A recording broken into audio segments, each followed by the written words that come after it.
బాడీలో ప్యాంక్రియాస్ అనేటివి మన ఒక ఆర్గన్. అది మనకు లివర్ స్టమక్ కింద భాగంలో లొకేట్ చేయడం పడుతుంది. తద్వారా మనకు బాడీలో ఐసోలేట్స్ ఆఫ్ లాంగాన్స్ అని ఇన్సులిన్ ప్రొడ్యూస్ చేసే ఆస్కారం ఉంటుంది. ఈ ఇన్సులిన్ మన బాడీలో ఎప్పుడైతే తీసుకునే ఆహారం ద్వారా మెటబలైజ్ అయిన తర్వాత ఎలాగైతే ఆ యొక్క షుగర్ లెవెల్స్ కంట్రోల్ చేయడానికి ఈ యొక్క ఇన్సులిన్ తోడ్పడుతుంది. ఈ ఇన్సులిన్ సెల్లో ఉండే హై గ్లూకోజ్ లెవెల్స్ని అవి మిస్యూజ్ కాకుండా లేకపోతే కణాన్ని దెబ్బతీయకుండా ఆ ఇన్సులిన్ని ఆ యొక్క షుగర్ గ్లూకోజ్ లెవెల్స్ని తక్కువ చేసే క్రమంలో ఈ ఇన్సులిన్ ప్యాంక్రియాస్ ద్వారా ప్రొడ్యూస్ అయి హ్యూమన్ బాడీని ప్రొటెక్ట్ చేసే విధంగా ప్రయత్నం చేస్తుంది. సో షుగర్ వ్యాధిలో ఎక్కువ శాతం ట్యాబ్లెట్స్ బెటరా ఇన్సులిన్ బెటరా అన్నది ముఖ్యంగా మనం డిస్కస్ చేయాలనుకుంటే ఇన్సులిన్ యొక్క ఇంపార్టెన్సు, ట్యాబ్లెట్స్ యొక్క పనితనం మనం ఒక వ్యక్తి యొక్క age, number of years affected by the diabetes and then blood glucose levels తినకముందు తిన్న తర్వాత మరియు వారి యొక్క average blood sugar levels HbA1c levels బట్టి మనం డిసైడ్ చేయడం జరుగుతుంది. సో ఎప్పుడైతే వ్యక్తులలో కోమార్బిడ్ డిజీజెస్ బీపీ కానీ షుగర్ కానీ లేకపోతే ఫ్యాట్ లెవెల్స్ పెరగడం, థైరాయిడ్ ప్రాబ్లమ్స్, లేకపోతే మనకు organs problems, kidney problems, cancer problems లాంటివి ఉన్నప్పుడు ఈ యొక్క బ్లడ్ షుగర్ లెవెల్స్ని మనం ప్రాపర్గా మానిటర్ చేయడం, ప్రాపర్గా కంట్రోల్ చేయడం అనేది ముఖ్య ఇంపార్టెంట్. ఎందుకంటే ఈ యొక్క బ్లడ్ షుగర్ లెవెల్స్ కూడా బాడీలో ఉండే తదితర రోగాల్ని అగ్రివేట్ చేసే ప్రమాదం ఉంటుంది. ఆ యొక్క వ్యాధిని తగ్గించడానికి కష్టంగా జరుగుతుంది. కాబట్టి ఈ యొక్క ఇన్సులిన్ కానీ లేకపోతే ఓరల్ డయాబెటిక్ ట్యాబ్లెట్స్ కానీ సరైన మోతాదులో సరైన పద్ధతిలో ఇస్తూ ఆ వ్యక్తి రెగ్యులర్గా ఎనర్జీ కన్జ్యూమ్ అయ్యే విధంగా ఎక్సర్సైజెస్ చేయడం, ప్రాణాయామం, యోగా, మెడిటేషన్ చేయడం, దానికి తోడు డయాబెటిక్ ఫుడ్ ఏదైతుందో అవి జాగ్రత్తగా తక్కువ కార్బోహైడ్రేటు, కావలసినంత ప్రోటీను, కావలసినంత ఫ్యాట్ తీసుకోవాలి. కార్బోహైడ్రేట్ మన ఇండియన్ సినారియోలో వీట్, రైస్ ఎక్కువగా కన్జ్యూమ్ చేయడం వలన అవి గ్లూకోనియోజెనసిస్ అని గ్లూకోజ్ ప్రొడ్యూస్ చేయడానికి ఎక్కువగా చేస్తుంది. దానికి తోడుగా బాడీలో ఒబేసిటీ కూడా పెరిగే ఆస్కారం ఉంటుంది. సో ఇలా మనకు డైట్లో కూడా చాలా జాగ్రత్తలు తీసుకుంటూ ఎప్పుడైతే న్యూలీ డిటెక్టెడ్ షుగర్స్ వాళ్ళకి డీనోవా అంటాము, ఆ డీనోవాలో ఫాస్టింగ్ బ్లడ్ షుగర్ నియర్ 110 నుంచి 130 ఉండి పోస్ట్ లంచ్ 200 నుంచి 250 ఉన్న వాళ్ళలో ఇనిషియల్గా మనం అడ్వైజ్ చేస్తాము. ఒక 1 వీక్ కంప్లీట్ షుగర్ వస్తువులు తినకుండా ఫైబర్ ఫుడ్ తీసుకోమని చెప్తాం. Fruits, green vegetables, green salads తీసుకోమని చెప్తాం. కనీసం రోజు అర్ధగంట ఫిజికల్ ఎక్సర్సైజ్, వాకింగ్ చేయమని చెప్తాం. తద్వారా ఎనర్జీ కన్జంప్షన్ పెరిగి బాడీలో ఏవైతే షుగర్ లెవెల్స్ కంట్రోల్ చేయగలుగుతుందో అప్పుడు ఈవెన్ మాత్రలు లేకుండా కూడా వాటిని మనం చూసుకోవచ్చు. కానీ ఎప్పుడైతే ఆ 1 వీక్ తర్వాత కూడా బార్డర్ లైన్ డయాబెటీస్ కానీ or just above the border line diabetes sugar levels పెరిగినప్పుడు HbA1c అబోవ్ 6-7 ఉన్నప్పుడు మనం తప్పనిసరి పరిస్థితుల్లో ఓరల్ ట్యాబ్లెట్స్ ఇవ్వాల్సి వస్తుంది.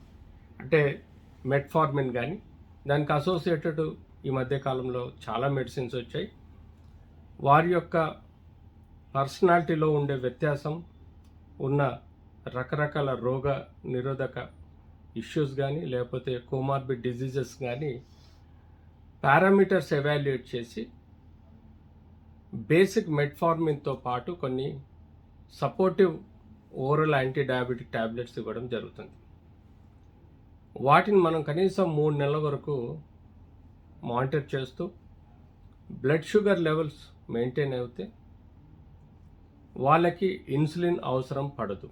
కానీ ఎవరైతే అన్కంట్రోల్ డయాబెటీస్ ఉంటుందో, ఫాస్టింగ్ బ్లడ్ షుగర్స్ 150 నుంచి 200 వరకు ఉండి, post lunch blood sugars 300 to 400 ఉండడం, వాటికి స్ట్రెస్ స్ట్రెయిన్ కారణాలు ఉంటుంది. అయితే అన్కంట్రోల్ డైట్ కంట్రోల్ విషయంలో కానీ అన్కంట్రోల్డ్ ఉంటుంది. లెథార్జిక్ లైఫ్, ఒబేసిటీ, ఇతరత్ర వ్యాధుల వలన, అంటే ఆ వ్యక్తి వేరే ట్రీట్మెంట్ కోసం స్టెరాయిడ్స్ కన్జ్యూమ్ చేయడం, ఆర్ వైరల్ డిజీజెస్ రావడం, బ్యాక్టీరియల్ డిజీజెస్ రావడం వలన షుగర్ లెవెల్స్ ఎప్పుడైతే అన్కంట్రోల్డ్గా అవుతుందో అప్పుడు తప్పని పరిస్థితుల్లో ఇన్సులిన్ థెరపీ అవసరం ఉంటుంది. ఈ ఇన్సులిన్ థెరపీ మనం చిన్నపిల్లల్లో జెనెటిక్ డిజార్డర్గా జువెనైల్ డయాబెటీస్ అని చిల్డ్రన్ ఏజ్లోనే వచ్చే ఆస్కారం ఉన్న వాళ్ళలో జీరో ప్రొడక్షన్ ఆఫ్ ఇన్సులిన్ ఉంటుంది. కాబట్టి వాళ్ళకి బాడీలో ఉన్న షుగర్ని కంట్రోల్ చేయడానికి తప్పనిసరిగా చిన్నపిల్లల్లో చిన్నప్పుడే కంటిన్యూస్ మానిటరింగ్ చేస్తూ ఇన్సులిన్ ఇవ్వాల్సిన అవసరం ఉంటుంది. అదర్వైజ్ అంటే ఆ యొక్క పిల్లల్ని మనం జువెనైల్ డయాబెటీస్ అంటాం, లేదంటే ఇన్సులిన్ డిపెండెంట్ డయాబెటీస్ అంటాం. ఎబో 30-35 ఏజ్ ఉన్న వాళ్ళల్లో వంశపారపర్యంగా కానీ, లేకపోతే వృత్తి స్ట్రెస్ వలన కానీ, లేకపోతే కొన్ని అలవాట్ల వలన కానీ, ఒబేసిటీ వలన కానీ, లేకపోతే కోమార్బిడ్ డిజీజెస్ ఉండటం వలన కానీ, లేకపోతే లెథార్జిక్గా ఉండటం వలన కానీ, ఆ వ్యక్తి యొక్క యాటిట్యూడ్ ఉండే లక్షణాలను బట్టి 35 ఏళ్ల తర్వాత తల్లిదండ్రుల ద్వారా వచ్చే ఇన్సులిన్ డిపెండెంట్గా కన్వర్ట్ అయ్యే ఆస్కారం ఉంటుంది. ఇనిషియల్గా non insulin dependent diabetic mellitus అంటే ఇన్సులిన్ అవసరం లేకుండా మాత్రలతో ట్రీట్ చేయగలిగితే, కొన్ని రోజుల తర్వాత అది అన్కంట్రోల్ డయాబెటీస్ అయ్యి ఇంతకుముందు చెప్పిన కారణాల వల్ల అన్కంట్రోల్ డయాబెటీస్ ఉంటే అప్పుడు తప్పనిసరిగా వాళ్ళకి మనం ఇన్సులిన్ డోస్ అన్న స్టార్ట్ చేయాల్సిన అవసరం ఉంది. క్రమేణా షుగర్ను కంట్రోల్ చేసి వితిన్ లిమిట్స్లో మెయింటైన్ చేయడం అనేది మన బాధ్యత. అది ఫాస్టింగ్ 110 లోపల, పోస్ట్ లంచ్ 180 లోపల, plus H1ABC average blood sugar levels below 5 to 6 levels maintain చేయగలిగితే మన బాడీ కణాలు, మన బాడీలో ఉన్న ఆర్గన్స్ చెడిపోకుండా కాపాడుకోగలుగుతాం.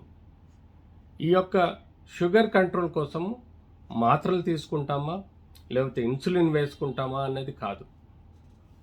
ఏది ఇస్తే గ్లూకోజ్ లెవెల్స్ కంట్రోల్లో ఉంటాయో అది బెస్ట్. నాకు ఇన్సులిన్ ఇస్తే తర్వాత జీవితాంతం ఇన్సులిన్ తీసుకోవాల్సి వస్తుందో అన్నది భయం ఉండవద్దు. ఎప్పుడైతే యావరేజ్గా మనం ఇన్సులిన్ డోసెస్ కొన్ని రోజులు తీసుకొని షుగర్ను కంట్రోల్ చేసుకొని ఇమ్మీడియట్లీ డైటరీ కంట్రోల్, ఎక్సర్సైజ్ చేయగలిగితే అప్పుడు మనం immediately we can convert into tablet రూపంలో చేయొచ్చు. అంతేగాని ఒకసారి ఇన్సులిన్ తీసుకుంటే జీవితాంతం ఇన్సులిన్ తీసుకోవాలన్న రూల్ లేదు.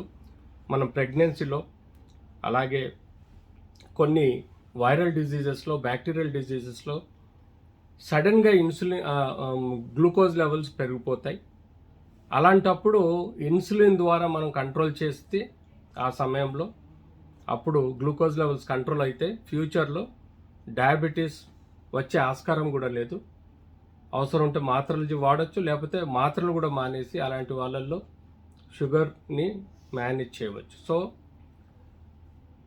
డయాబెటిక్ ట్యాబ్లెట్స్ కానీ ఇన్సులిన్ థెరపీ కానీ it depends on a individual. ఎవరికైతే అవసరమో వారికి మాత్రమే, ఏది అవసరమో వారికి మాత్రమే డయాబెటాలజిస్ట్ కానీ డాక్టర్స్ కానీ ఇవ్వడం జరుగుతుంది.